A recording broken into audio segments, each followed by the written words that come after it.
Hi. Hey, welcome to Above Life channel. The purpose here is to inspire your spirit and to fill you with hope. This is Monday, November 3rd, 2024. This is our weekly channeling video. I also do a Sunday podcast, Sunday Morning Coffee. You can check that out as well. This is a little bit of a bridge from the Sunday Morning Coffee podcast yesterday. I did mention the last few minutes of that video about Liam Payne. Liam Payne is a member of One Direction who died tragically recently in the last few weeks. He was away from home and had some struggles with, we'll say, drug use.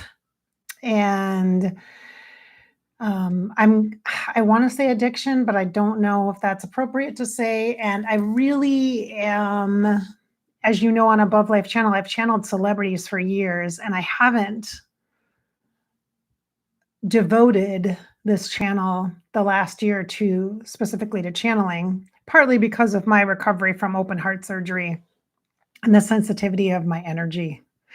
And also with the exploration of what makes sense for me to do and how to give back with my psychic and intuitive gifts as a psychic and medium, and as just an intuitive, as a clairvoyant person, as someone who works with divine feminine energy and clearing. And it's like, just because you can do everything doesn't mean you should do everything. And what is the best way to serve the community now may be different than what it was 5, 7, 8 years ago. Which it should be, because we should all be growing and evolving together. So supporting you in 2024 has been focused on empathic energy and helping to give you tips and tools for that, encouragement, motivation, opportunities to experience what it feels like to connect with your intuition through your emotion, through your sensory systems, and through your heart space, and some of the differentiation between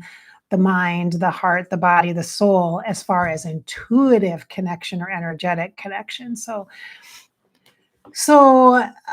when it comes to Liam, I don't anticipate doing a channeling of him right now, but I do want to acknowledge and recognize the personal connection that I have and I felt from his leaving.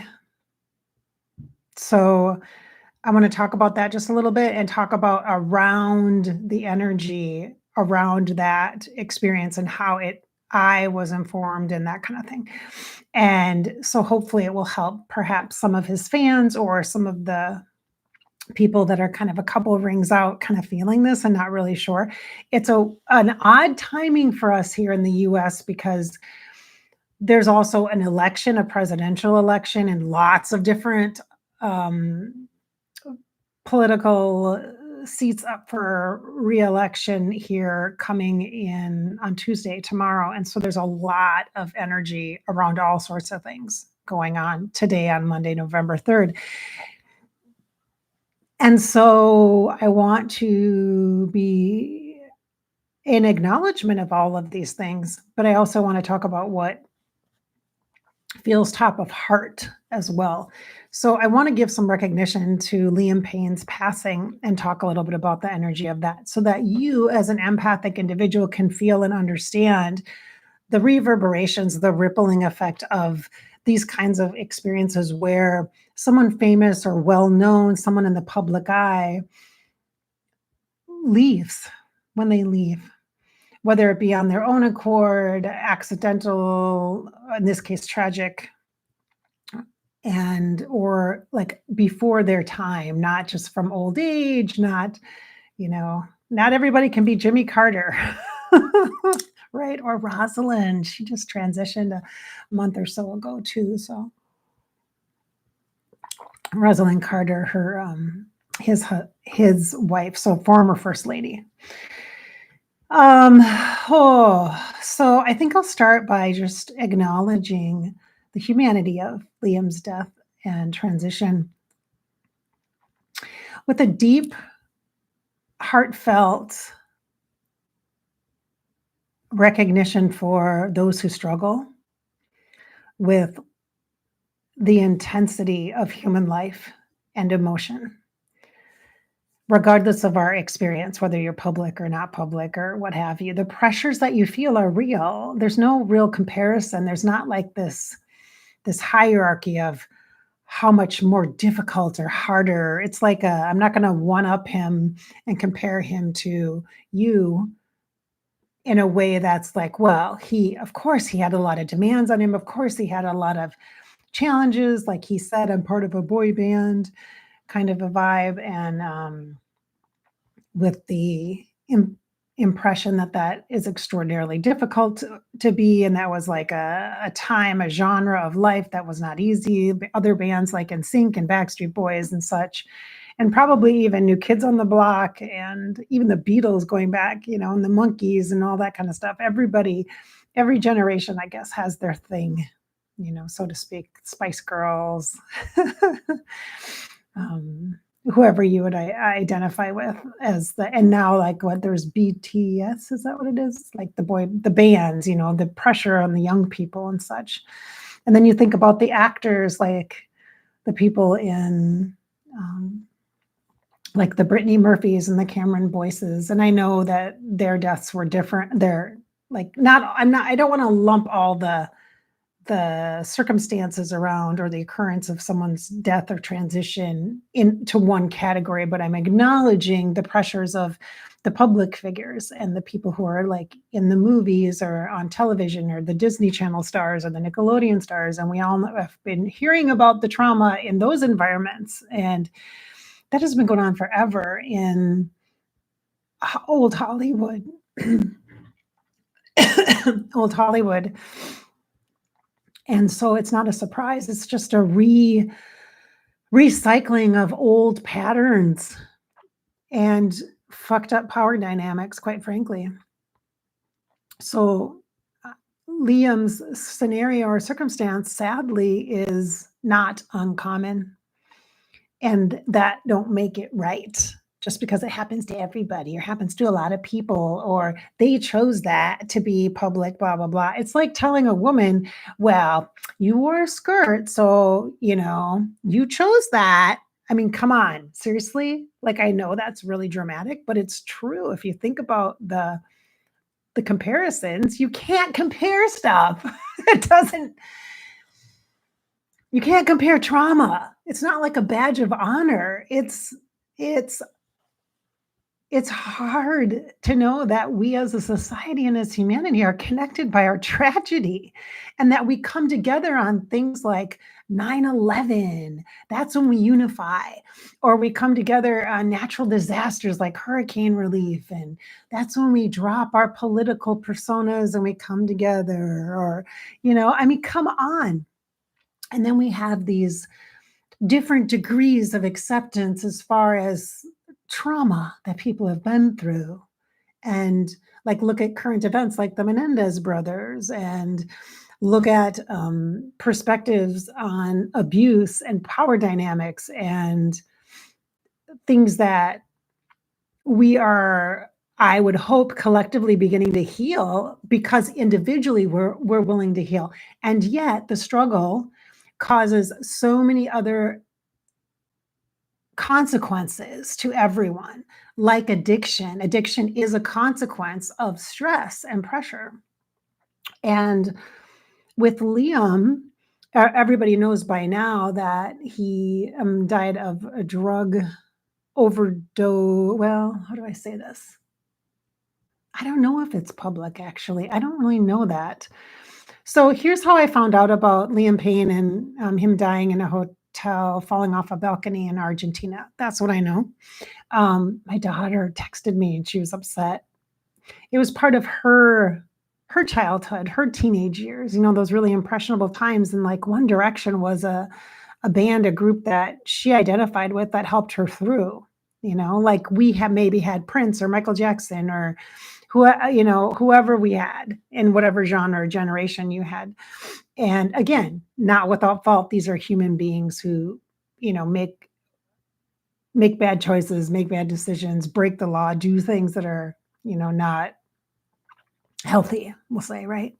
And it's like, are they a product? Is it like nurture versus nature? What is it? Are people just bad? Are they just, is it based on the experiences they have? What is the deal? And we know that there are defining moments in our life, and that trauma, PTSD and CPTSD, and there's so many different now psychological recognition for what people experience. At the same time, the addiction piece is at play here. And I want to validate that for people who are wondering. And the big question around Liam's death, I think, for fans is, could it have been avoided? Could he have been saved? And the answer psychically and humanly is yes, he could have been in that moment at that time. Help could have been called.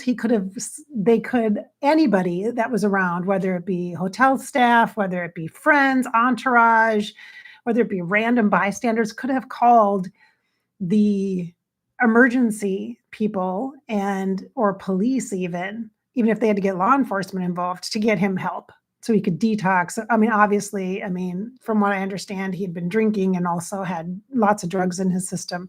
And so, yes, it could have been avoided.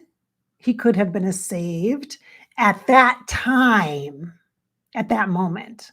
But he was on a trajectory. So if not then, when? It appears that he was part of what I would consider, what I would like to share with you as an exit strategy that we're given lots of, like, imagine that if you're driving down a highway, going on a road trip, and you have lots of opportunities to exit, right? For food, to go to the bathroom, to go visit the world's largest ball of yarn and Velcro. I mean, I don't know, right? And so for multiple reasons, right? We have exit points. That's just what happens as a soul. That's built in. That is built in. So sometimes people get sick, terminal illnesses, or potentially fatal scenarios develop. And then it's up for the individual to resolve that in the choice that they want to make, if they want to make an exit. So because I, in 2023, had a near-death experience, I understand this now more, I think, than before. But it's so, when you're going through that experience, you don't really realize, it doesn't feel hard and intense and dramatic. It's not like that. It's like this just really like normal thing. Like literally, I put on my blinker and I'm exiting. Well, do I want to get back on the highway, or do I want to stay out here? Or do I want to go this way? Kind of thing. So there's so many choice points and exit points. And I believe with Liam's situation and scenario, yeah, he had exit point opportunities. And this was one of them, and he took it as a higher soul. Now, yes, people could have, stepped in. He may have went to rehab. He may have, his family may have gotten involved, and friends and things like that. Like maybe people didn't realize how much he was struggling, because the use of alternative substances is not necessarily the problem. That's not the thing to fix. The thing to address is the underlying cause of the reason to need the numbing, the disconnect, the disassociation. Why do you need to get away from that? And he alluded to his trauma from the stress and intensity of being him, from his past, from the connection to being in this band and having this really intensive experience in his life. And now he's like in a different place and everybody's doing their own things. And it's just different. It's just different. The transition from such an intense persona and dynamic to now is really hard for people to adjust to. It's kind of like when you think of somebody coming back from any major transition in your life, like moving back from college, trying to live with your parents again after you've lived on your own for 4 years.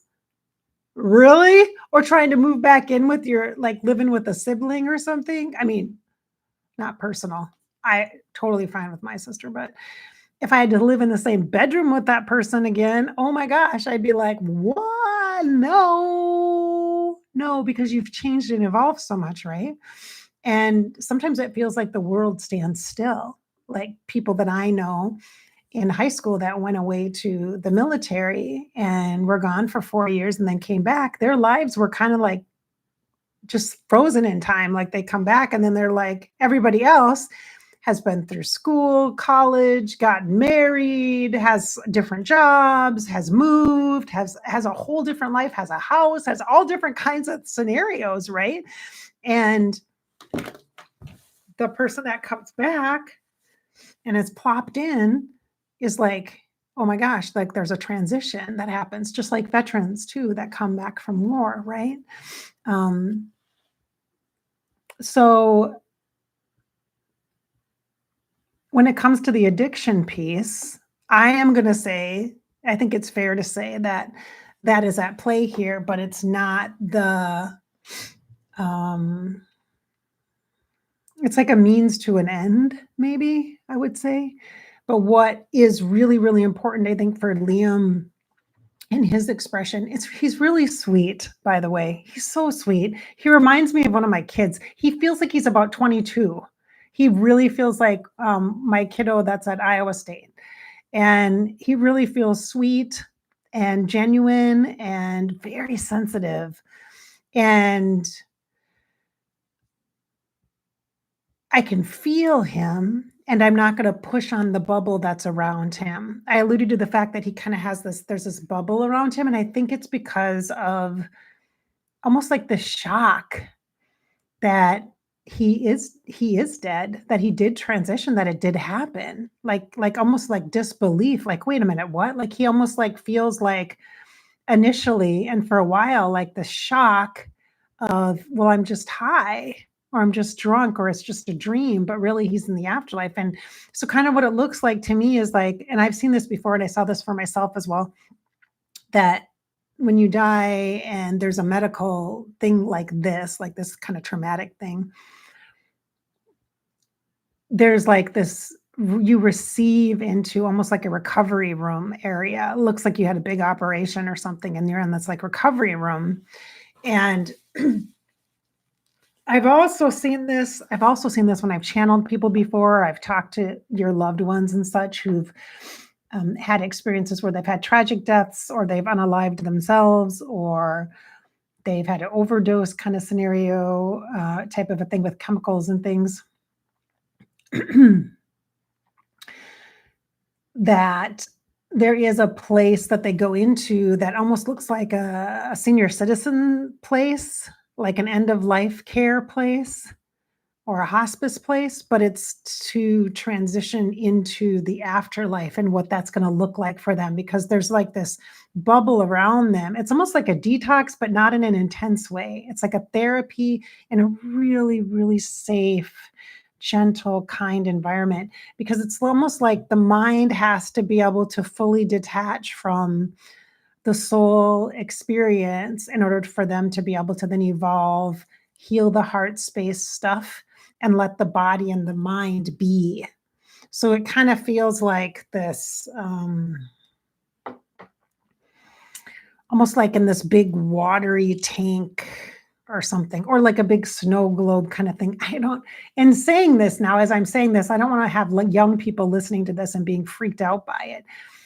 It's not a bad thing at all. It's like a ICU, like a especially sensitive care unit for people who are very sensitive. He was very sensitive. I can feel that.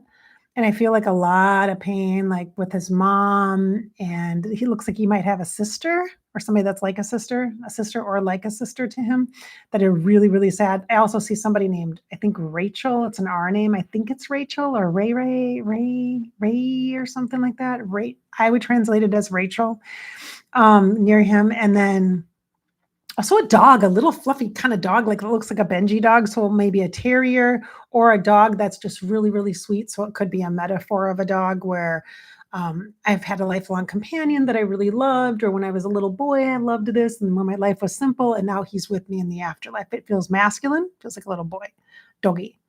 But it doesn't necessarily mean it's a little dog. It could be a huge freaking dog, but it's the metaphor of it, like a Benji is by your side and with you. that kind of thing. Okay. So he's not alone. It's not scary. It's not like that at all. So I wanted to make sure I shared some of that because I have gotten a lot of questions about him in particular. And he is in this state. I feel like I don't want to disrupt that healing stage, but it is important to recognize the need to acknowledge, he says, the cocktails that were in his system, the cocktails of all the things that were and he says it's not just I'm not just talking about okay, I'm not just talking about physical body, but the cocktails of the components of a big like cocktail, like a big he shows me like a big like martini glass filled with all sorts of things that impacted this and led to this. Like, was this inevitable? Well, death is inevitable for all of us. We're always going everybody's going to have the transition we call death. Everybody will have that. And then there's a new life. There's a life that goes on after that. And the way that you choose to do that is yours. That's totally up to you, your divinity, you choose those things. But the connection that he still has to this current lifetime, which he will have as the persona of Liam because of the One Direction connection. And it's also like Matthew Perry, when he died, he was the first one of Friends to die.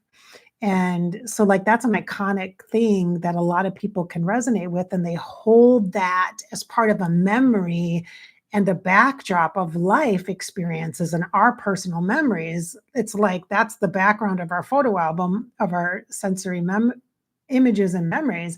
Same with Liam as part of One Direction, as part of that for many people. And so he will hold that as part of who he is.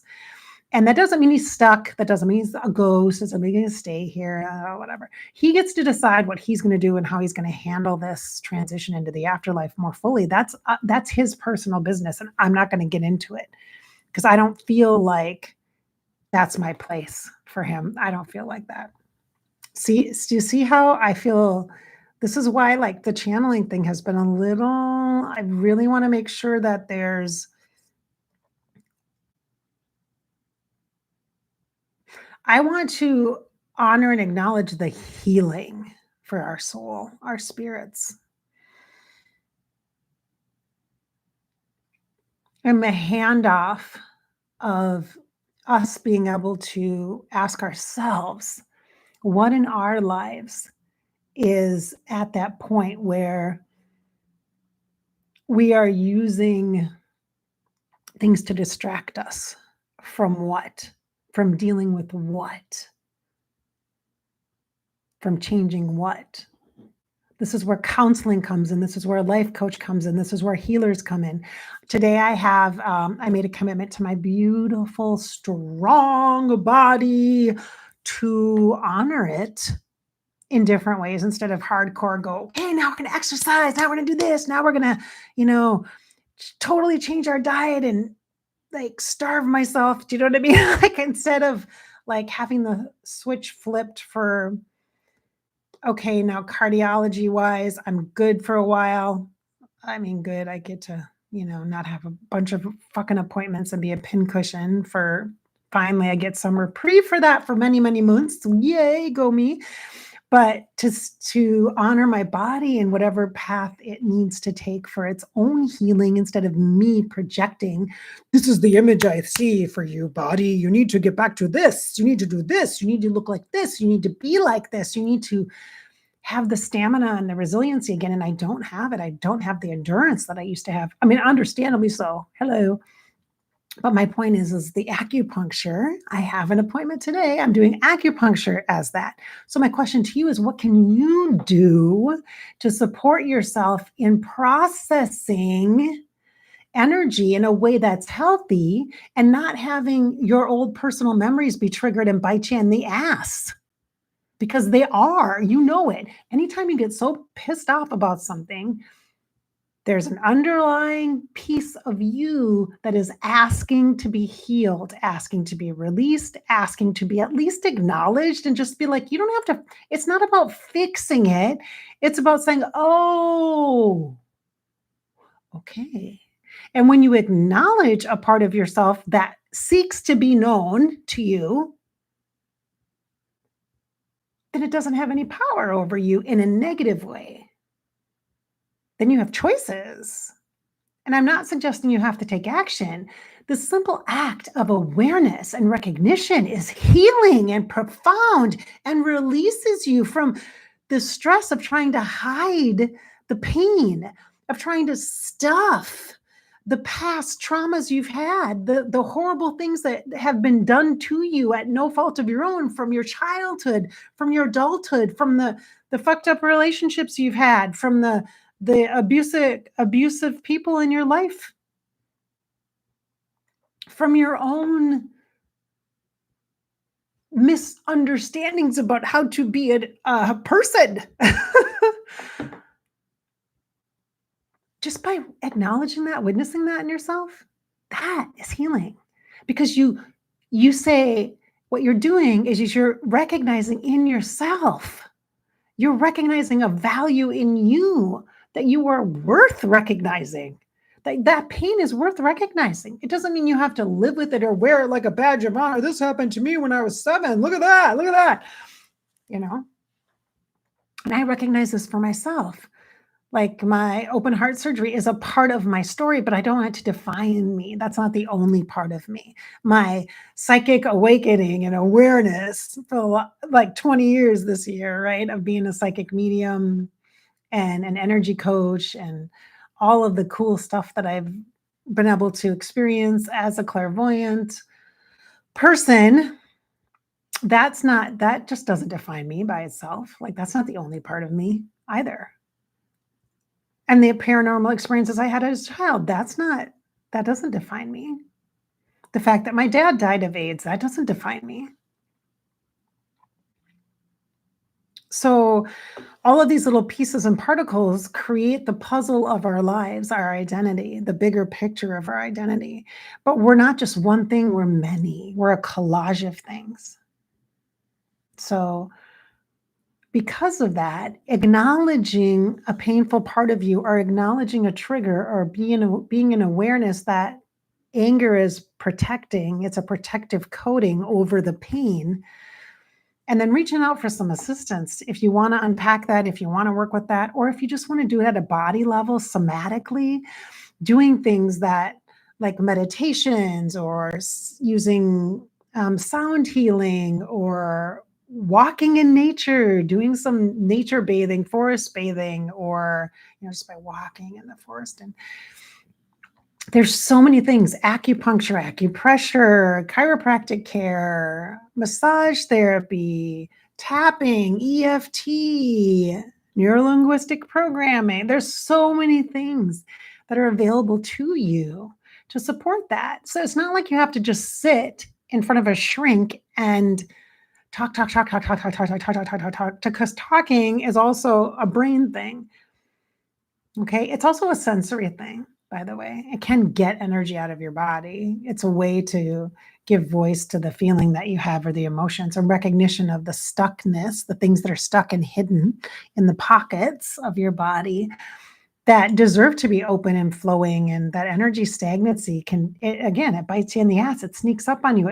That's what holds you back. It's not the obvious thing like, oh, it's because I have fear of missing out. So I have an imposter syndrome, or I have this, or I have that. And so therefore, that's why I can't X, Y, and Z. And oh, I have ADHD, so I can't focus, and I'm and I have anxiety, and I have this, that's a part of you.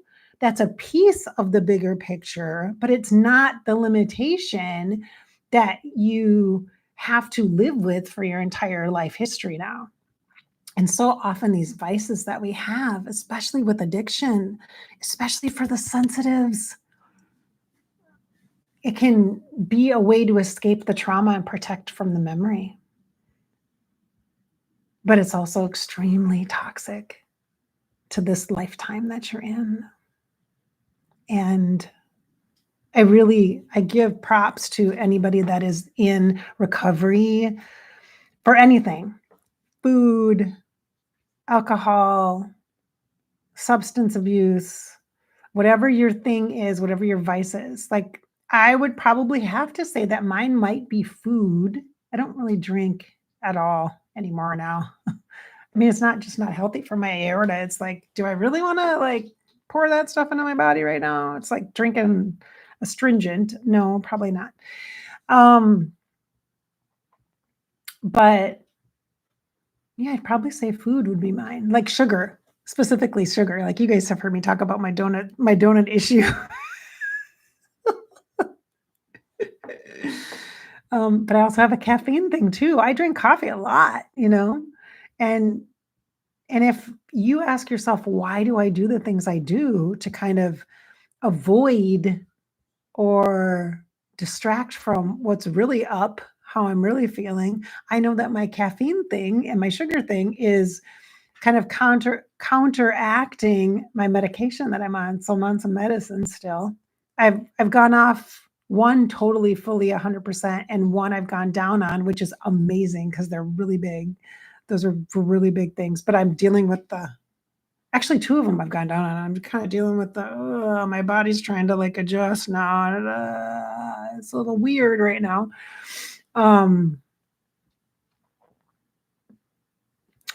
But it feels like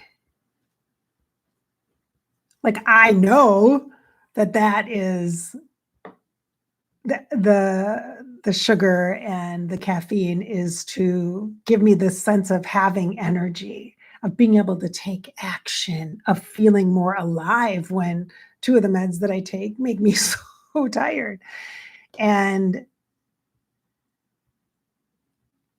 that's tricky because I also then have like a depression piece of myself that if that's in play, it makes it feel worse. And then I'm like, oh my gosh, then I need more caffeine or I need more sugar. And do you see how this works? And so we're spending all this time trying to manage all this stuff that instead of going, oh, well, what's the underlying issue? My health, right? So I could do more things for my physical body health. I could make plans. There's some things I can't do, obviously, but what can I do? Where can I? How can I actively inspire myself to get an energy boost instead of using stimulants for it? How can I inspire myself to actually go outside and do the walk or do the activity, or to maybe it's a creative outlet because I do get juiced up by that, by creative stuff, by intuitive stuff, by psychic stuff. I haven't done like a class for a long time. I do have a group that I host. I'm hosting right now that I will do another one in December. I'll start a new round in December. So that will be coming out. So I will open up to a few more people. It's a really small group. It's it's a sacred woman group. And so it's just really small. Other people, it's it's not really a mentoring group. I don't know how to explain it, but it's a small group that is pretty amazing, actually. It's such a privilege. Oh, such a privilege to do the work I do. So I want to then switch into, so that's the info about Liam. I do want to address a little bit about the election scenario because the US elections are tomorrow. We still have early voting here. I have one of my kiddos that gets to vote for the first time and hasn't yet. I'm like, the other two have voted already. I heard all about that. And so I need this one to vote. I want to encourage, inspire them too. So I might end up actually having to go with them to the polls tomorrow to do it. I'm hoping not. I hope we can do it today, but it's super important to participate, to be engaged. And I know it's kind of stressful because the collective energetic is very, it's going to get more dramatic, my friends. It's going to get like more reality TV. It's going to get like people are going to be throwing tables. Like it just feels that kind of vibe. And at the same time, I want to acknowledge the energy of the how-tos of releasing fear and understanding what anger is, really. We talked about this yesterday a little bit, that the angry parts are really a desire for protection, safety, and security. The unknown is difficult, and all of us are in that same space. Everybody is in the unknown, everybody. And you can't control this. because collectively we're going to decide. And it's going to take a long time for that to unfurl because there's not agreement. And so it's going to take a while for that process to work itself out. So we must be patient and vigilant.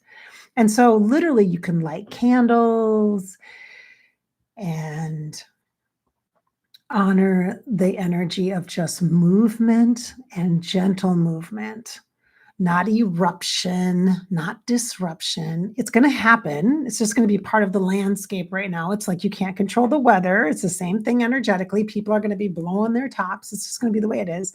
And there's going to be this undercurrent of fear that kind of feels like a mudslide almost, or a flash flood.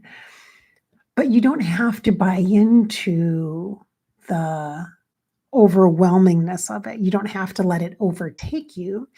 And what you can then have control or impact over is you. And I know that's so simple, that's so simplistic. We've talked about it before, but it really is true. Use your tools now. Something so simple like hope and focusing on a candle. I lit a candle this morning for Liam. And it's just a little white candle here. And it has a little guardian angel on it. I'll show it to you. It's one of the new ones I got at the 5-quarter store here. Just got a little guardian angel on it. And this is perfect for us right now. Like this is for you as well, for hope for your soul, your spirit. It's not about the outcome. It's about the process inside. This is a gift right now to process energy for yourself, to take tender care of yourself, and to really practice this letting go, letting go. People are going to vent to you. People in the mall, people at the grocery store, at the gas station, and people at work are going to vent and vent and vent. And there's going to be stuff. And it's just think of it as smoke. Open the window and let the smoke go out. Like I like incense. I like me some sage, burning some sage. I like me some dragon's blood incense, dragon's blood sage. Hello, light. Hope, hope, hope. But too much, stinky. And the dog doesn't like it. She can't handle it. It's too much. So I open the window when it gets to be too much. When there's too much smoke, fill in the room. And that's what people are doing, blowing smoke. And it's okay, let them blow smoke. So every time somebody complains or vents or whatever, just imagine it like incense burning and it's just too much. So you open the window. Imagine it like somebody just lit way too much sage. Somebody for the first time was like, oh, I had a sage bundle. I'm going to light it. And they light it and the whole room is like, it's like, I want to use a term here, but I'm not going to because I think YouTube would not like it. In an enclosed space with lots of smoke. We'll just say that. Not that I personally know that, but you know. But it's just like that. I want you to picture smoke. I want you to picture smoke. Blowing smoke. So what do you do with smoke? You can fan the flames. We could pour some gasoline on this thing and we could really set it on fire and step back and watch it. Don't be mean to people. Don't intentionally antagonize them and then step back and watch them blow. Don't do that, okay? Let's be nicer. Everybody has different belief systems and it will take way too much time for you to try to put yourself in somebody else's shoes. Don't be wearing somebody else's shoes. They're not that comfortable, okay? Doesn't mean their shoes are bad. They're just not your shoes. It's okay. Just let it be that way. We've come way too far to continue this like massive gap separation energy. Okay. We just no. I don't want my bullies to be running my country, or I don't want to marry them. I wouldn't want to date them. Somebody that thinks they're better. And I'm not that person either. I'm not that person either. I'm not better. I'm just different. So too are you. So too are you. It's different. I'm not going to understand your perspective necessarily if it's so different than mine. And I don't expect you to understand mine. And if you're watching this and we're like so on different spectrums, like politically or even spiritually or religiously or whatever, it's weird. I'm like, why are you watching? Are you hate watching or are you curiosity watching? Curiosity watching is fine. That's you're welcome. You're welcome. You're welcome here. I have a sign in my front yard that says all are welcome here. And I mean it. I mean it. Well, are there exceptions? Yes. If you're mean, you're out. Go away. I feel like we should do pizza, have a pizza party tomorrow or something. Wouldn't that be fun on Above Life channel? What should we do? Should we do something? I would really love to bring in harmony energy. I met many of you know this, but one of my degrees is in political science. Like I went to college for political science, like to work in government. I was the one in my family that everybody thought was going to be a senator. I had no desire to run for political office. I'd seen people do that. I've seen my dad do that. I saw my parents were campaign managers and stuff growing up, and it was a lot of work and it was a lot of stress. And I'm like, there's no way I would do that. Mm-mm. And you get paid nothing and you work all the time and people hate you. Who wants that job? For what purpose? you know? I don't know. That's crazy to me. Anyway, so here we are on this Monday. I hope you've enjoyed our conversation today. It's been a little bit of a different live stream, which is fine. Hey, I'm just going to show up and share and connect with you, empath to empath. All right. Thank you so much for being here today. I appreciate you. It's about time for me to get going, to get moving and shaking. Got to bring my dog out. I think it's still raining. Oh, maybe not. I need to get her a walk before I head out to acupuncture today. And I planned it intentionally the day before the election so I could balance my meridians. And I'm really excited, you guys, because it's the first time I'll be laying on my stomach. For a treatment, which is a big deal for me because, I was sawed open and wired back together, which, hello, legit, that's the truth. And so laying on my tummy and my chest is like a thing right now. So I'm like, ooh, I'm excited to do it. Last time I'm like, I could probably do my side, but this time I'm like, yeah, I'm gonna lay on my stomach. I can do it for half hour. Woo! So all right, peeps, if I feel so inspired, I might pop in tomorrow on Tuesday, November 5th, and maybe just bring in some harmonious energy, some harmony vibes, because that's what I'm thinking. So the color that I'm focusing on is just the pure white energy, that just pure, just white, kind of forgiveness, grace energy, because really kind of, it's almost like there's this undertone of grief right now, that if you feel that, when people are grieving, they say stupid shit, they do stupid shit, they can't really focus, they're not rational. That's kind of where we're at right now. I think everybody's grieving something. Everybody feels loss, everybody feels regret, everybody feels remorse. At the same time, there's a duality of excitement, encouragement, and what's going to happen? What's going to happen? What's going to happen? You decide what's happening. That's what's going to happen. It is hard to predict this outcomes because we are in the creation process right now. So the color that I associate right now with things is this really sweet green because it's very neutral and growth oriented and healing oriented. Archangel Raphael is on the ready. Raphael is a great healing angel. You can call in to help assist you, to help support you, to help you connect. I personally also really love that deep, dark burgundy maroon color, that muddy brown color, connecting into the earth energy. For me, my feet and the earth, that's what's real for me. And so that I'm feeling that for myself. I'm connecting to more of that muddy brown maroon color. Then of course I'm wearing all my symbols. Do you like my palm tree hoodie? My symbols. So wear your symbols. If you want to wear a big smiley face, wear a big smiley face. If you want to wear a shirt that says Yeah, no, I have that one too. Yeah, no. You can do that. Whatever. You wanna wear your colors that inspiring to you. Maybe it's yellow, sunshine. Maybe it's purple. Hope, whatever it is, do that. Have that be your thing, okay? Have that be a thing for you. Create a little altar space, light a little candle, maybe bring some leaves in from outside, maybe grab some rocks, stones, or crystals. Do that kind of thing for yourself, okay? I did do a card this morning while I was waiting here, and it says active movement. This is from the Truth and Story on YouTube. This is Kelly Fitzgerald's work.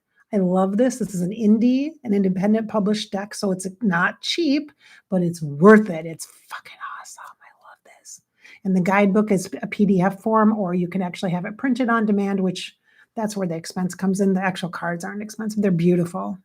I think she did a fabulous job, but again, this is Truth and Story, a resource for you. You can get lost in that. Do something fun and creative. Maybe read a book. I downloaded a book this weekend, you guys. I was kind of nostalgic, and I don't know what I was thinking of. What was I thinking of? I don't remember how I got to this place, but I ended up downloading a book. It wasn't like super feel good, but it was interesting for my time growing up. Like the movie Stand By Me was a thing, and like Goonies and Gremlins and all that kind of stuff, E.T. and all that. And I do like old Hollywood stuff, Hollywood vibes. And so I think it was Gen X stuff that I was seeing a lot of online, maybe. And I was like, oh, and music, and Top Gun, the first one, and Footloose, the movie, and stuff like that. So I ended up downloading a book this weekend that was, I don't know if it was an autobiography. It was written by the celebrity. And I listened to it and I was like, wow, I just really got into it. And prior to that, I had listened to another one like last month as well. I listened to what was the one? It was the one by Riley. I can't think of her last name. Lisa Marie Presley's daughter, Riley. I can't think of her. Kiev, is that right? The book that she had, I think I told you guys that about a month ago. I downloaded that and listened to it. Oh my God, it was so good. I was like, oh, so into it. So then I did another one this weekend. I did choreography, Corey Feldman. And I have channeled Corey Haim, by the way, so you can look that up as well. But I was like, oh, interesting stuff, especially with some current events going on in the music industry and also Hollywood. Like, I'm like, that stuff's been going on forever, like way back in the day, like Black Dahlia, all the starlets way back in the day. All that stuff went on way back then too. Weird shit went on then, and who's that doctor? I can't think of the guy. The guy that George, somebody that they think killed her, I guess. Like all the wild parties he would throw, and just like big, very open parties, we'll say, expressive parties, that kind of thing. There's a whole bunch of stuff going on there. So, but I'm like, okay, so I go to, so suffice it to say, reading a book would be fun and interesting. And so that I kind of got lost in that rabbit hole of the whole Corey Feldman thing and stuff. And I've channeled Michael Jackson here before as well. And so you can check all that stuff out if you want to do that on the playlists. So I was like, oh, interesting. I was never really a Corey Feldman fan, I gotta be honest. I'm still not a fan, but I didn't hate read the book. I just read it because I thought, okay, this is interesting. And it showed up on my Audible thing. I thought, oh, I'm going to read this. So yeah, something interesting and different, but okay, I gotta go. I hope you guys have a fabulous Monday, and perhaps I'll see you tomorrow. I might pop in on Tuesday and do some green harmony energy. Maybe we'll do some vibes. We'll see what happens. And if you haven't voted, please vote. Do it. Please do it. You can do that. All right. Thanks so much for being here. I hope I've inspired your spirit, filled you with some hope, and encouraged you to live your life. This is your life after all, and you get to live it. Just live it. Make sure you share this video with somebody that you think could be inspired by it. Thanks for watching. I see you, chat. Thank you. Thanks for being here.